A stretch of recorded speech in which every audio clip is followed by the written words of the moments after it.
আসসালামু আলাইকুম ভিউয়ার্স, নাজফালা কিচেনে আপনাদের সবাইকে স্বাগত। আজকে আবারও চলে এসেছি একটি নতুন রেসিপি নিয়ে। তো রেসিপিটা নাস্তার রেসিপি, বিকালে খুব সুন্দর লাগে খেতে। তো কালকের বেঁচে যাওয়া ময়দা দিয়ে আমি নাস্তাটা তৈরি করে নেব। নাস্তাটা অসাধারণ খেতে আর অল্প উপকরণ দিয়ে তৈরি। তো নাস্তাটা আপনারা প্রথম থেকে শেষ পর্যন্ত দেখবেন, আশা করি সবাইকে ভালো লাগবে। তবে চলুন রেসিপিতে যাওয়া যাক। তো এখানে আমি চলে এসেছি রেসিপিতে। তো এখানে আমি ময়দাটাকে ফ্রিজ থেকে বের করে রেখেছি 1 ঘন্টা আগে। তো ময়দাটাকে মেখে রেখেছি দই, লবণ আর সাদা তেল আর চিনি দিয়ে। তো খুব সুন্দর করে মেখে রেখেছিলাম। তো বেঁচে বেঁচে গিয়েছিল অনেকটাই। তো আমি আজকে ভাবলাম আপনাদের সঙ্গে রেসিপিটা শেয়ার করি।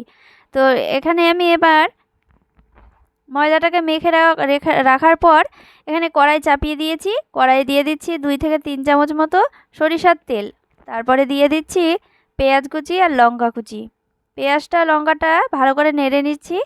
খুব একটা ভাজার দরকার নেই, তো হালকা ভেজে নেব পেঁয়াজটা আর লঙ্কাটা। তো দেখুন আমি কিভাবে নাস্তাটা তৈরি করি। তো দেখুন এইভাবে আমি পেঁয়াজটাকে ভেজে নিয়েছি। এরপরে দিয়ে দিচ্ছি 1 চামচ মতো আদা রসুন বাটা, স্বাদ মতো লবণ দিয়ে দিচ্ছি।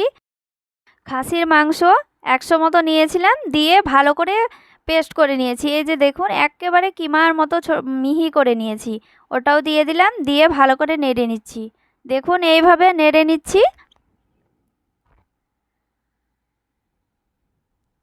আদা রসুন বাটা আর সবগুলো মশলাগুলো দিয়ে ভালো করে কষে নিলাম। তো কষে নেওয়ার পর অল্প করে জল দিয়ে দিচ্ছি। জল দিয়ে নেড়ে চেড়ে ঢাকা দিয়ে দিচ্ছি 2 থেকে 3 মিনিট। তো 3 মিনিট হয়ে গিয়েছে। এবার ঢাকনাটা তুলে দেখে নিচ্ছি, জলটা অনেকটাই মরে গিয়েছে। তো দেখুন এবার নাড়াচাড়া করে নিচ্ছি। নাড়াচাড়া করার পর এবার মশলা দিয়ে দিচ্ছি। গুঁড়ো মশলা, হলুদ গুঁড়ো 1 চিমটি মতো দিয়ে দিচ্ছি, লঙ্কার গুঁড়ো, ধনে গুঁড়ো, জিরে গুঁড়ো সব অল্প অল্প করে দিয়ে দিলাম। দিয়ে সব উপকরণ ভালো করে আবারও কষে নিচ্ছি। খুব সুন্দর করে শুকনো শুকনো করে কষে নিতে হবে। আর মাংসটাকে একেবারে মিহি করে বেটে নিতে হবে। তো দেখুন তাহলে খুব সুন্দরভাবে তৈরি হয়ে যাবে। তো দেখুন এইভাবে নাড়াচাড়া করে নিচ্ছি। তো শুকনো শুকনো হয়ে এসেছে। তো দেখুন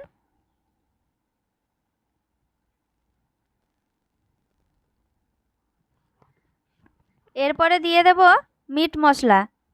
তো মিট মশলাটা দিলে টেস্টটা অনেকটাই বেড়ে যাবে। তো দেখুন মিট মশলাটাও দিয়ে দিলাম 1 চামচ মতো।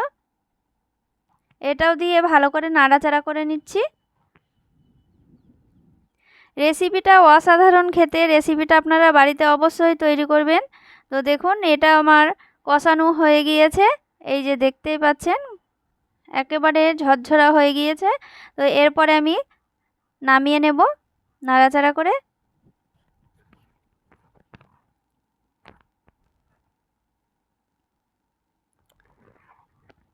নামিয়ে নিচ্ছি। তারপরে আমি একটি ছোট ছোট করে লেচি কেটে নিচ্ছি। লেচি কেটে নিয়ে এভাবে চ্যাপ্টা করে নিচ্ছি। তো হাত দিয়ে এইভাবে চ্যাপ্টা করে নিয়ে, তো দেখুন এইভাবে চ্যাপ্টা করে নিতে পারেন, আবার বেলনা দিয়ে হালকাভাবে এভাবে লুচির মতো তৈরি করে নিতে পারেন। তারপরে ওই পুরটা দিয়ে দিতে হবে 1 চামচ। তো পুরটা দিয়ে বেশি বড় করব না। তো দেখুন পুরটা দিয়ে দিচ্ছি, এইভাবে মুড়ে নিচ্ছি। মুখটাকে ভালো করে মুড়ে নিতে হবে। শুধু মুখটাকে মুড়ে নিয়ে হালকা একটু চ্যাপ্টা করে নিলেই তৈরি হয়ে যাবে। দেখুন নাস্তাটা নাস্তাটা একেবারে সহজ, সকলেই তৈরি করতে পারবে। একবার দেখলে তৈরি করে নিতে পারবে। তো দেখুন এভাবে আবারও 1 চামচ পুর দিয়ে দিলাম। মাংসের পুরটা দিয়ে দিচ্ছি। তো কত সুন্দরভাবে দেখুন এভাবে মুখটা মুড়ে নিচ্ছি। আমরা যেভাবে পিঠা তৈরি করি সেইভাবে মুখটাকে মুড়ে নিচ্ছি, আবার পুরিও তৈরি করি সেইভাবে। তো দেখুন এইভাবে আমি বাকিগুলোও তৈরি করে নিলাম। এই যে দেখুন হাতে নিয়েও দেখাচ্ছি আর একটা।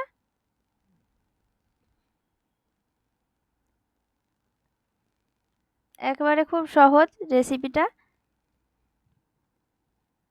এই যে দেখতেই পাচ্ছেন সবগুলোই তৈরি করে নিলাম। এরপরে আর কি তেলে ভেজে নেব। তো দেখুন তেলটা গরম করে নিয়েছি হালকা। তেলটাকে একেবারে গরম করে নেওয়া যাবে না, তো দেখুন একে একে তেলে ছেড়ে দিচ্ছি। তো তেলটাকে একেবারে হালকা গরম করে নিতে হবে আর মিডিয়াম আঁচে ভেজে নিতে হবে।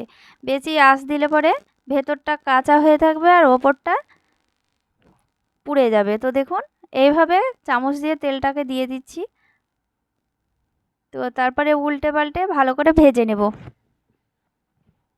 কালারটা দেখুন আস্তে আস্তে বাদামি কালার আসছে। তো এভাবে ভেজে নিচ্ছি। তো বন্ধুরা দেখুন পুরোপুরি কালার চলে এসেছে। আর কালারটা দেখুন কত সুন্দর, একেবারে অসাধারণ লাগছে দেখতে,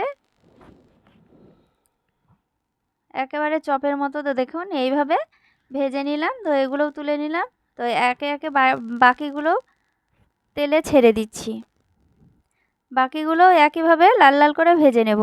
তো দেখুন এগুলো ভাজা হয়ে গিয়েছে। তো এবার তুলে নিচ্ছি। রেসিপিটা একেবারে পানির মতো সহজ। তো দেখুন এগুলোও তুলে নিলাম। তো বন্ধুরা দেখুন রেডি হয়ে গেল নাস্তা, বিকেলের নাস্তা। অসাধারণ একটি রেসিপি। একটা কেটে দেখাচ্ছি দেখুন। আর ভেতরটা দেখুন কতটা সুন্দর হয়েছে। এই যে দেখতেই পাচ্ছেন ভেতরটা একেবারে সুন্দরভাবে কুক হয়ে গিয়েছে। রেসিপিটা একেবারে পারফেক্ট নাস্তা। তো দেখুন রেসিপিটা আপনাদের ভালো লাগলে অবশ্যই লাইক, কমেন্ট, শেয়ার করবেন। সবাই ভালো থাকেন। ধন্যবাদ।